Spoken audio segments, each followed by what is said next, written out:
ఓం శ్రీ గురుభ్యో నమః. అందరికీ నమస్తే అండి. శ్రీమద్ భగవద్గీత 7వ అధ్యాయం జ్ఞాన విజ్ఞాన యోగం నుంచి 4వ శ్లోకం మరియు 5వ శ్లోకం, ఆ శ్లోకాల యొక్క అర్థాలు తెలుసుకుందాం.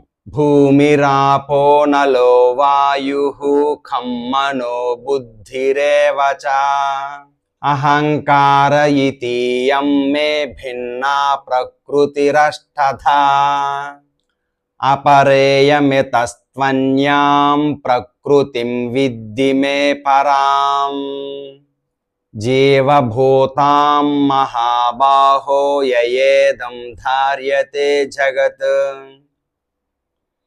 ఓ మహాబాహో, భూమి, నీరు, అగ్ని, వాయువు, ఆకాశము, మనస్సు, బుద్ధి, అహంకారము అని నా ప్రకృతి 8 విధములుగా కలదు. 8 భేదములు కల ఈ ప్రకృతిని అపర లేక జడ ప్రకృతి అని అందురు.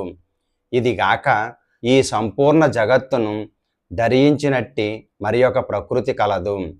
అదియే నా జీవరూప పరాప్రకృతి లేక చేతనా ప్రకృతి అని తెలుసుకొనుము. రేపు మరొక శ్లోకంతో మళ్ళీ కలుసుకుందాం. హరే కృష్ణ.